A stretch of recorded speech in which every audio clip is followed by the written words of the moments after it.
Geda gedi geda oh.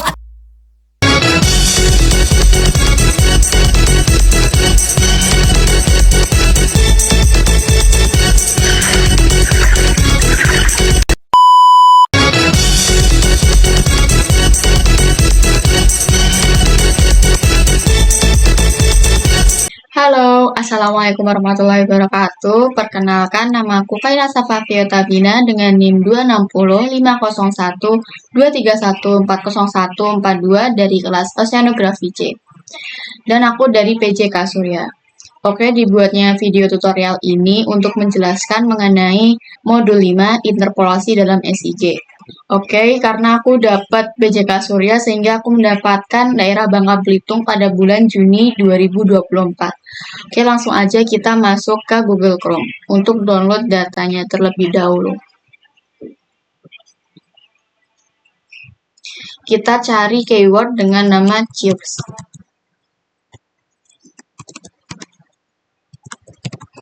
Ini kita klik yang pada web pertama ini. Setelah itu kita bisa scroll ke bawah. Kita klik yang data CHC UCSB Edu. Setelah itu kita bisa scroll cari yang Indonesia Monthly. Terus bills-nya juga diklik. Setelah itu kita cari sesuai data yang udah dikasih kakak asisten. Karena aku dapat data Juni 2024 sehingga aku download Juni 2024. Oke, ini karena Juni itu bulan ke-6 sehingga aku klik yang di sini. Nah, ini datanya udah ke-download. Setelah itu kita bisa ekstrak dulu datanya.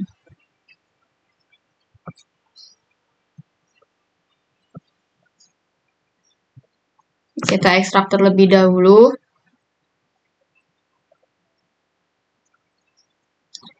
Oke, datanya udah ke-ekstrak. Setelah itu kita bisa ke aplikasi ArcGIS-nya.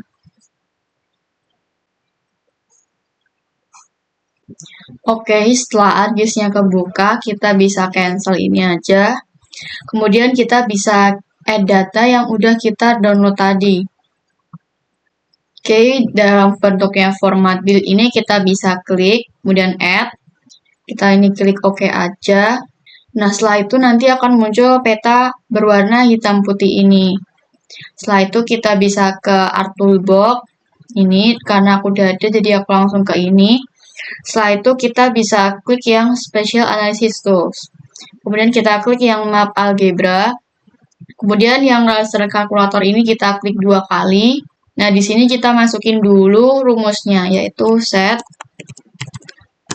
0 dalam kurung.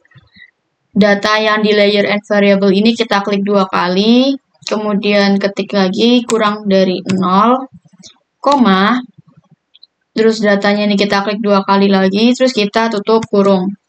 Setelah itu untuk output rasternya kita ganti jadi nama, tahun, underscore, NIM.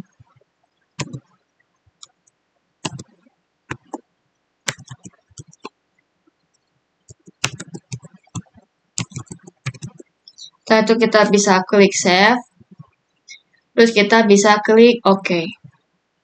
Tunggu pada baris pojok kanan bawah ini muncul tanda centang hijau yang menandakan bahwa proses itu udah berhasil. Oke, proses raster kalkulatornya udah berhasil. Nah, sebelumnya aku pengen jelasin dulu apa perbedaan antara data yang udah kita raster kalkulator dengan yang belum. Nah, setelah data di raster kalkulator ini, lautnya itu udah kepotong, dan di petanya ini juga ada data curah hujan. Sebelum dilakukan data raster kalkulator ini, lautnya itu belum kepotong. Oke, setelah itu kita bisa ke data raster yang udah kita proses tadi, kita klik kanan, kemudian kita ke Properties. Setelah itu kita bisa masuk ke simbologi, klik yang stretched, kemudian untuk colornya kita ganti sesuai dengan warna yang teman-teman inginkan. Aku misal mau biru, kemudian kita klik apply dan OK. Nah, nanti warnanya akan berubah jadi biru ini. Kan tadi semulanya jadi awalnya hitam putih, terus sekarang jadi biru. Oke, setelah itu kita bisa unchecklist di layer yang build ini. Kemudian kita ke Art Toolbox lagi, kita pilih yang Convention Tool. Setelah itu kan kita akan merubah data raster menjadi point. Jadi kita klik yang From to Raster, terus klik yang Raster to Point 2 kali. Setelah itu kita klik yang input raster, kita pilih yang nama, tahun, underscore name ini. Terus untuk fieldnya kita biarin, untuk outputnya kita ganti jadi titik tahun 06. Titik tahun 06. Setelah itu kita bisa save, kemudian kita klik OK. Terus kita tunggu prosesnya di sini hingga muncul tanda centang hijau yang melambangkan bahwa prosesnya itu udah berhasil. Oke, proses raster 2 point-nya udah berhasil. Nah, petanya akan berubah jadi warna hitam kayak gini dan ada titik-titiknya. Kalau misal kita besarin, jadi kayak gini. Nah, ini nanti jadi titik-titiknya itu berbentuk pixel. Oke, setelah itu kita bisa full extend. Nah, di layer ini kita bisa klik kanan, kemudian kita ke properties, kita masukin koordinat sistemnya yaitu WJS 1984. Kita klik karena aku udah sebelumnya favoritin WJS-nya, jadi aku langsung aja klik apply dan OK. Nah, nanti petanya ini akan sesuai dengan WJS yang kita pilih tadi, yaitu WJS 1984. Oke, setelah itu kita bisa ke Art Toolbox lagi, kita pilih yang Data Management Tools. Terus kita klik yang Projection and Transformation, dan kita pilih yang Projects aja. Kita klik 2 kali. Nah, di input dataset ini kita klik yang titik tahun dan bulan. Nah, di sini ada tulisan silang atau error karena datanya itu belum dimasukin. Itu nggak apa-apa, dibiarin aja. Setelah itu kita klik yang input koordinat sistem. Kita klik yang WJS 1984. Terus kita klik OK. Terus untuk output datasetnya kita ganti jadi reproject, tahun, dan bulan.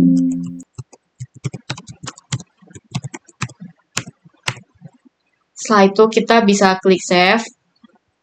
Dan untuk output koordinat sistemnya ini sesuai dengan daerah yang dibagi oleh kakak asisten. Karena daerahnya itu daerah Bangka Belitung sehingga dapat nilai 48S. Ini karena daerah Bangka Belitung tuh di sini ya teman-teman. Nah, di sini tuh termasuk di daerah 48S. Oke, ini kita klik. Terus kita klik yang project koordinat sistem. Kita scroll, kita klik yang UTM. Terus WJS 1984 kita klik. Setelah itu kita klik yang shorten ini. Kita scroll ke bawah, klik yang 48S. Kita klik, terus kita klik OK. Setelah itu kita bisa klik OK lagi.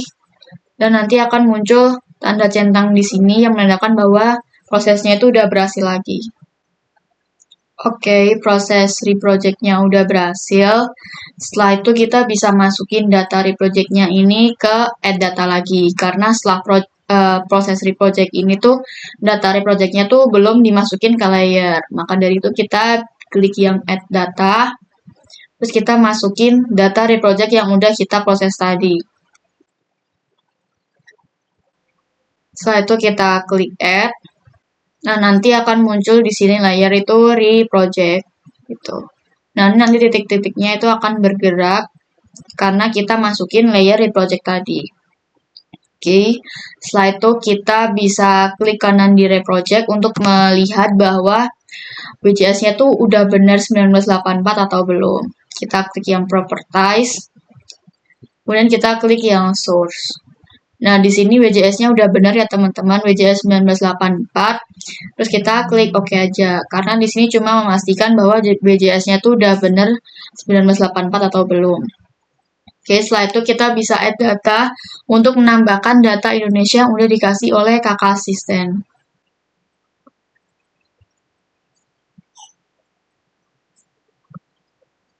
Terus kita pilih yang Indo District ini. Terus kita klik add. Nah, nanti layer Indo District-nya akan ada di sini. Setelah itu kita klik kanan di Indo District-nya ini, kita klik yang Open Attribute Tabel. Nah, di sini kita akan mencari daerah Bangka Belitung. Caranya tuh ada 2, bisa melalui tabel option kemudian find and replace. Yang kedua, bisa melalui select by attribute. Di sini kalau yang cara satu, untuk cara kedua itu yang di select by attribute. Oke. Setelah itu kita bisa klik 2 kali di nama underscore prop ini, kemudian kita ketik rumusnya sama dengan, terus kita klik yang get unique value ini. Nah, kemudian kita tambahin Bangka Belitung karena kita akan mencari daerah Bangka Belitung. Ini kita klik 2 kali. Setelah itu kita bisa klik apply. Nah, di sini nanti akan muncul tanda biru-biru ini, yaitu menandakan bahwa daerah Bangka Belitungnya udah berhasil kepilih. Terus ini bisa kita close, ini juga kita close aja, terus kita zoom di bagian daerah Bangka Belitungnya. Nah, di sini ya teman-teman. Oke, ini aku besarin lagi aja biar kelihatan. Nah, setelah itu kita akan ngeblok di bagian daerah sini Bangka Belitungnya dengan cara kita klik yang select feature ini. Ini kita klik di bagian daerah sini. Oke, nah nanti akan berubah warnanya menjadi biru muda seperti ini. Setelah itu kita bisa ke Art Toolbox lagi, kita cari yang Spatial Analysis Tools.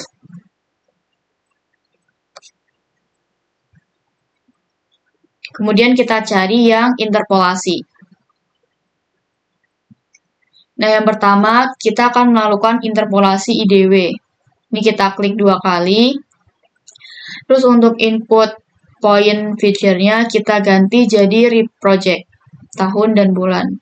Terus untuk Z value field-nya kita ganti jadi grid code. Untuk output-nya kita ganti jadi IDW underscore nama. Setelah itu kita bisa save. Nah, untuk output-nya ini jangan lupa diganti dengan 1000 tanpa titik. Setelah itu kita oke aja. Nah, setelah itu nanti prosesnya akan berjalan hingga muncul tanda centang yang menandakan bahwa prosesnya itu udah berhasil. Oke, proses IDW udah berhasil, tanda centang hijau muncul. Setelah itu kita bisa masuk ke proses interpolasi kriging.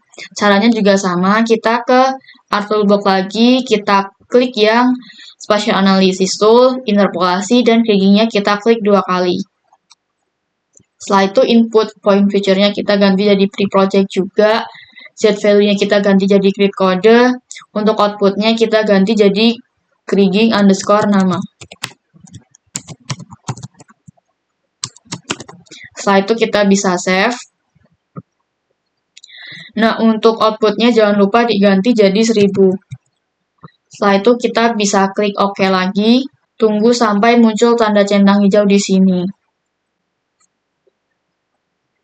Oke, proses kriging udah selesai. Selanjutnya kita bisa masuk ke interpolasi spline. Caranya juga sama, ke Art Toolbox, Spatial Analysis Tools, interpolasi, terus kita klik yang spline 2 kali. Di input point kita juga klik yang reproject, kemudian Z value-nya kita ganti jadi grid code. Untuk output-nya kita ganti jadi spline underscore nama.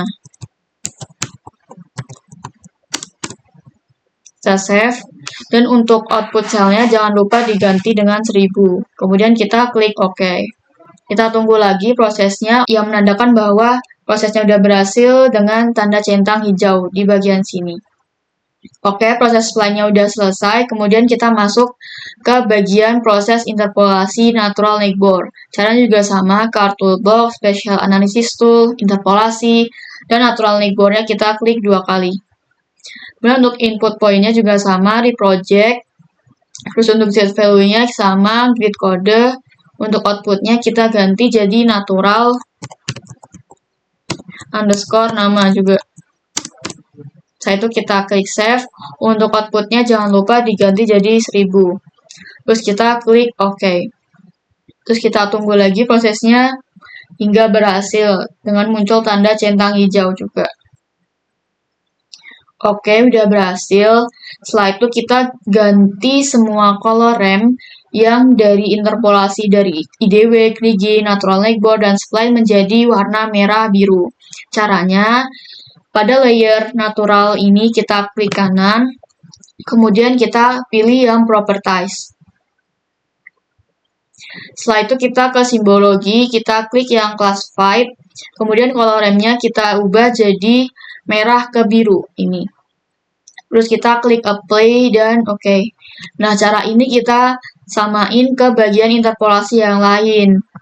Ini spline juga kita klik kanan, properties, simbologi, classify, coloremnya diganti jadi merah ke biru. Apply dan oke. Nah, untuk rigging juga diganti coloremnya, properties, simbologi, classify, coloremnya diganti jadi merah ke biru.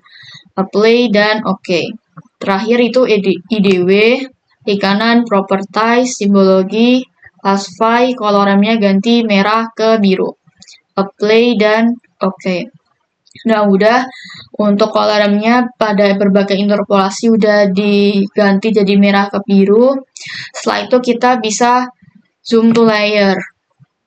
Dengan klik kanan di interpolasinya, IDW, klik kanan, terus kita pilih yang zoom to layer. Terus yang lain juga, rigging, zoom to layer juga. Terus untuk spline juga diganti di klik kanan, zoom to layer. Terus untuk naturalnya juga klik kanan, zoom to layer. Oke, setelah itu ini bisa kita close aja. Nah, di sini aku akan menjelaskan sedikit mengenai perbedaan antara IDW dan rigging. Sebenarnya itu hampir sama, 11-12 antara proses interpolasi IDW dan rigging. Bedanya yaitu pada rigging itu jangkauannya lebih luas. Sedangkan untuk IDW itu jangkauannya lebih sempit atau lebih kecil. Sedangkan untuk spline ini bentuknya lebih teratur, tetapi dengan bentuk teratur itu datanya belum tentu benar.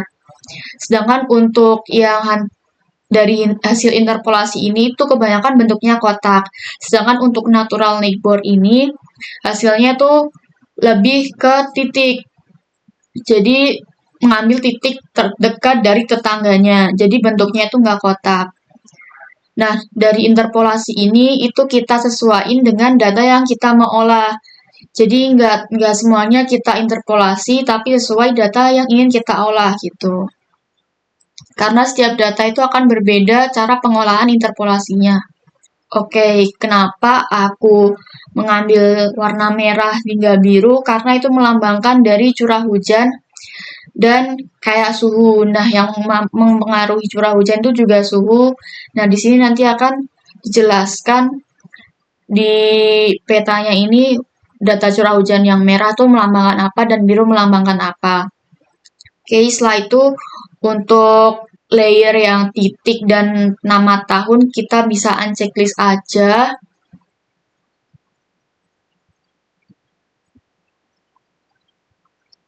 Nah, di sini teman-teman kalau semisal mau nge-save ada pulaunya, kita klik yang Indo District. Kalau nggak mau, kita bisa unchecklist. Karena di sini aku akan menampilkan pulaunya, jadi aku klik yang Indo District. Oke, setelah itu kita bisa save satu persatu untuk interpolasi dari berbagai interpolasi ini, semisal natural satu terus disimpan spline dan berikutnya. Yang pertama aku pengen di spline dulu, aku save, yang lain bisa di unchecklist. Nah, ini di natural kita bisa save dengan file, klik file, kemudian kita klik yang export map. Setelah itu untuk namanya kita ganti jadi nama underscore name underscore kelas underscore interpolasinya itu apa, akan natural, jadi aku tulis natural. Setelah itu underscore tahun dan bulan. Setelah itu kita pilih yang save as tipenya JPG aja, terus kita save. Oke, setelah itu kita bisa ke interpolasi spline. Ini kita sama, file, export map, terus namanya juga sama, diganti dengan nama underscore name underscore kelas underscore interpolasinya itu spline underscore tahun dan bulan. Setelah itu kita klik save juga, save as tipenya juga JPG. Oke, setelah itu kita klik yang rigging karena akan menyimpan rigging. Sama caranya, file export map, filenya diganti dengan Sama kayak tadi, ini bedanya diganti di bagian krigingnya. Spline diganti kriging. Setelah itu kita bisa save. Yang terakhir kita bisa save bagian IDW. Caranya sama, file export map. Namanya diubah jadi nama name kelas, kasih interpolasi underscore tahun dan bulan. Kita save juga, save asli punya JPG. Oke, setelah itu udah selesai untuk export mapnya. Nah, di sini kita akan save hasil yang udah kita interpolasi di RMap. Caranya klik file, kemudian kita klik save as, terus kita namain filenya dengan interpolasi underscore nama underscore name kelas. Setelah itu kita bisa save. Nah, di sini nanti filenya akan tersimpan di aplikasi RMap atau ArcGIS-nya. Oke, nah untuk proses interpolasi ini udah selesai. Dari keempat prosesnya itu ada natural, neighbor, spline, kriging, dan IDW. Oke, setelah itu kita bisa close ArcGIS-nya. Nah, udah selesai mengenai tutorial interpolasi dalam SIG pada modul 5 ini. Oke, terima kasih atas perhatiannya. Mohon maaf apabila ada salah kata atau pengucapan dalam video kali ini. Aku mohon maaf sebesar-besarnya. Harapannya dengan video ini aku mendapatkan nilai yang bagus untuk nilai H+1 video tutor modul 5 ini. Oke, terima kasih. Wassalamualaikum warahmatullahi wabarakatuh.